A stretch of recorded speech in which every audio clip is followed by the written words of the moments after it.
Hello everyone, my name is Dogly, and in this video I'm going to do a little bit of an account overview for my main account. So this is the account that I've been playing on since the launch of the game. Recently I've been doing a lot of videos on my second account, or my alt account. The primary reason why I've been going so far into the alt account is because I've been saving so many resources on my main account since the launch of Hutao. So if I've been saving all those resources, I haven't been able to spend them to do anything cool with this account, but I think that's all going to change with the release of Kazuha. So I'm going to start with a little bit of an overview of the characters that I currently have built, and then I will kind of transition into why I think Kazuha will be such a great addition to this account, and why I've been saving up all of my resources for him. So let's dive into the characters really quick. So first off, I want to say that my main team that I use in the Abyss is Bennett, Ganyu, Chongyun, and Hutao. So this is a melt team. My second team that I often use in the Abyss is Keqing, Tartaglia, Albedo, and Jean, which is kind of like a little bit of a leftover team. And this second team doesn't really have a ton of great things going for it. It has a little bit of synergy in terms of Albedo's field working really well with how fast Tartaglia and Keqing attack. So they can trigger his solar isotoma effect really quickly. So let's kind of start then with Jean, who is the least built character. She is only level 75. She has not reached her last ascension. And I'm running her on an attack percent build, as you can see based off of her attack stat right here. Nothing too fancy with crit rate, crit damage. Again, this is an attack percent build, so not too high in either of those components. Flute for the attack percent.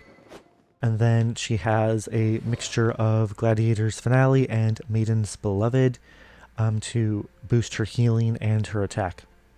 So let's start with her flower. I'm just going to kind of speed run through these artifacts really quick. Attack percent on the flower.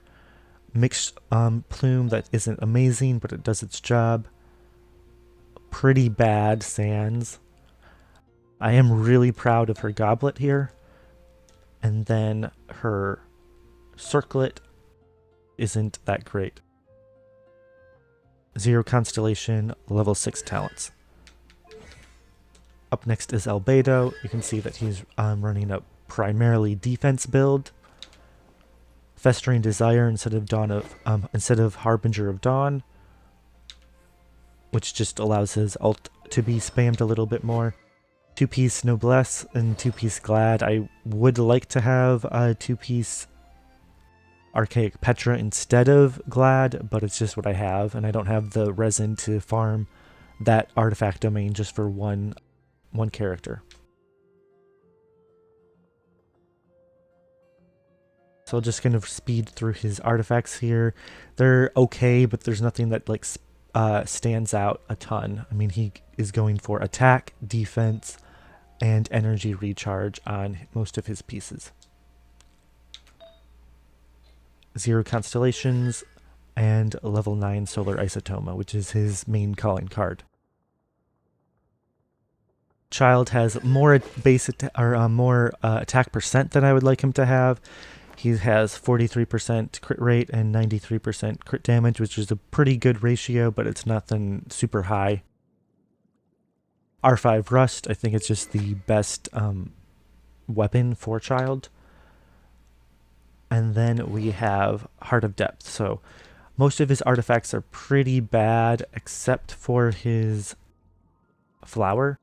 I'm pretty happy with where the flower rolled into.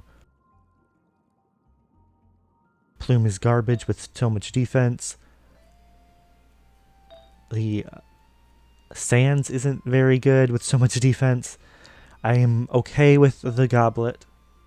And then he's running attack percent on the circlet simply because it just has the best substats. And I felt like even though I do have this crit rate one with decent substats, this one just has so much better substats that it's been doing more damage for me personally.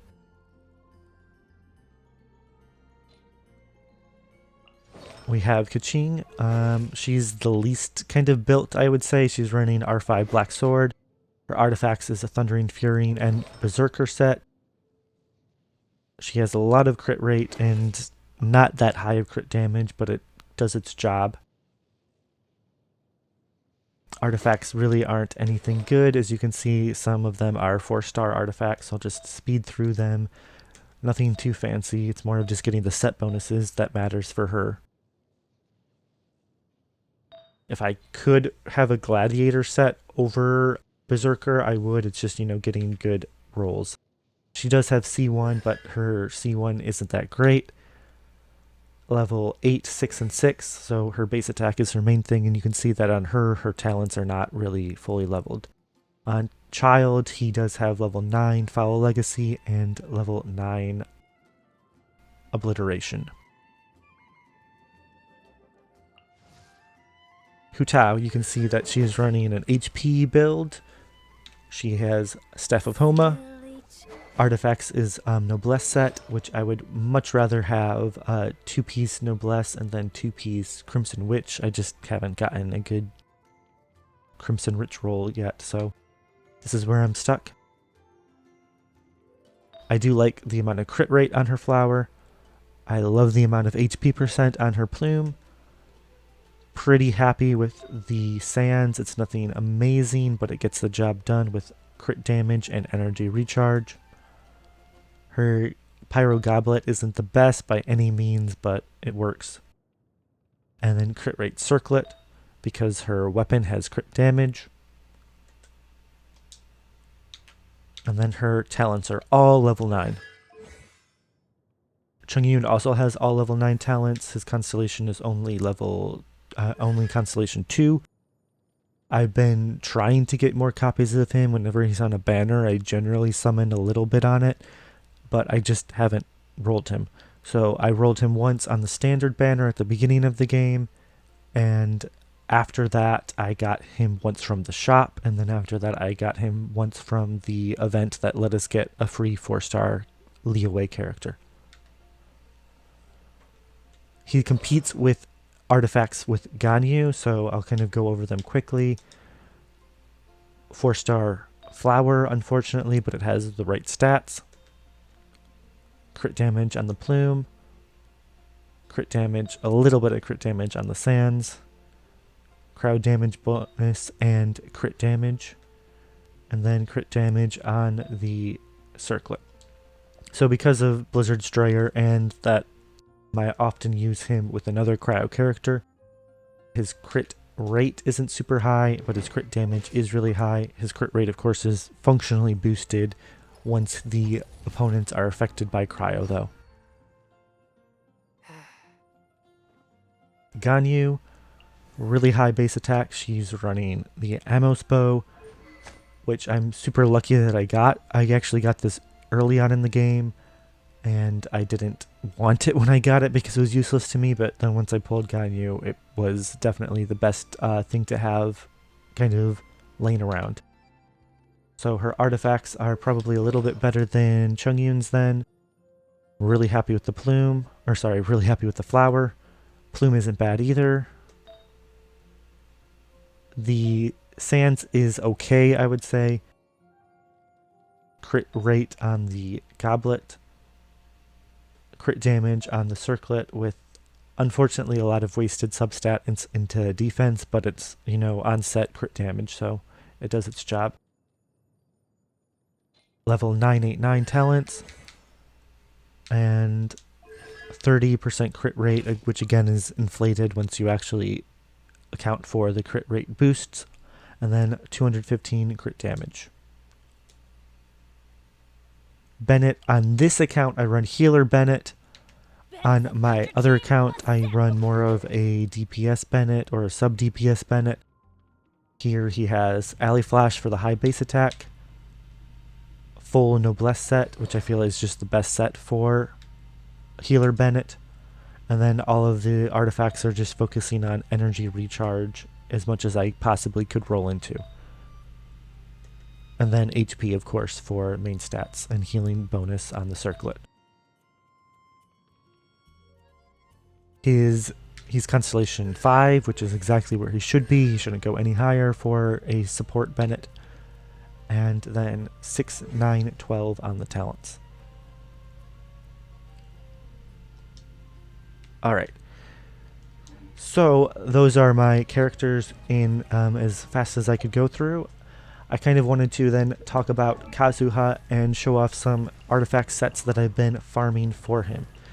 So I think that Kazuha being a swirl animo character is going to be kind of the missing link for my account right now. I do have Jean, who can do some swirling, but because she's so focused on attack to improve her healing, she is much more of a support character rather than that kind of damage dealing with the swirling aspect. So I think I'm going to try Kazuha on 2 different artifact sets. One that is going to be pretty much primarily EM. So here we can see from the artifacts we get 650 EM alone. This is not with a weapon. This is not with Kazuha's Ascension boost. We can see that the crit rate and crit damage were pretty bad, but let's just then go through the artifacts. So we have 82 elemental mastery on this flower. We have 56 on the plume with a little bit of, other stuff going on. Elemental mastery main stat with some attack. On the goblet, it's a 4-star goblet because it's the only one that I could get with elemental mastery, and it has some crit rate to boost. And then elemental mastery on the circlet with pretty bad substats, but hey, it's an elemental mastery build, you don't need the substats. Up next then, I have more of a mixed build, so I absolutely love how this flower turned out. 16.7% crit rate with some crit damage on top. Nothing to laugh at all, and a little bit of elemental mastery. His plume, I have a few options that I could run. This one has crit rate, a little bit of elemental mastery, and some energy recharge. Pretty good plume all around, but I could also try out this one, which has 6.2% crit rate, and then a massive amount of crit damage, 27.2, and then some attack as well. So if I wanted to go a little bit less on swirl, I could try this flower, or I could try this one for more of that middle ground mixed result. I also then have elemental mastery sands with some crit rate and attack, animo damage bonus goblet with some crit damage. I feel like on this mixed set, I feel like I want to test out animo damage bonus because Kazuha is going to have a pretty high amount of elemental damage bonus on his attacks, which I think is going to be really helpful for this build. If you're able to boost the elemental bonus damage with the animo damage bonus, then it could increase his overall damage that he's dealing. And then circlet.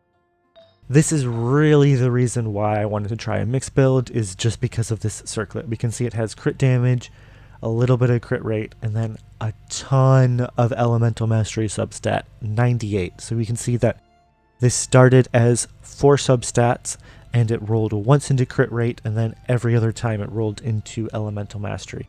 So I'm really proud of this circlet. It's one of the best circlets that I have, and I think I haven't had a character that can really utilize the circlet, but I think Kazuha is going to be the first character that can utilize it. I think Kazuha has the potential to be a glue character in Genshin Impact. I define a glue character as one that glues or brings together your team, even if the rest of your team doesn't have amazing synergy with each other. A glue character is one that works well with a ton of different characters, and simply putting this character on your team will almost always improve or buff that team. Existing glue characters in the game include Venti, Zhongli, and Bennett. I would say the reason why I've been having so much fun on my second account is because of how well Venti and Zhongli fulfill this glue role and how well they work together with any other character. Venti's fast swirling and crowd control makes him a great team member on almost any team, and Zhongli's shield is so strong, and it also debuffs any opponent that you're facing, which in effect buffs the damage of any member on Zhongli's team. And of course, Bennett's healing and attack buff are just so strong that he can help any character in the game as well. You'll notice that all of these glue characters tend to be characters with a ton of supporting value, and Kazuha will have a unique supporting ability too. One of his passive abilities will allow him to pass 0.04% elemental damage to each of his teammates for every 1 point of elemental mastery that he has. So if you build Kazuha to have 1000 elemental mastery, this means that he can buff his teammates' elemental damage by 40%, which is basically like letting every other teammate that you have hold an extra elemental goblet for free. So that's a huge buff.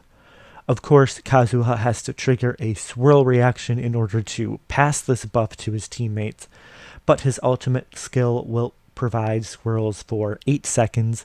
So if you account for the time that it takes to switch, that means that in total, after using his ultimate, he can buff his teammates for about 14 to 15 seconds.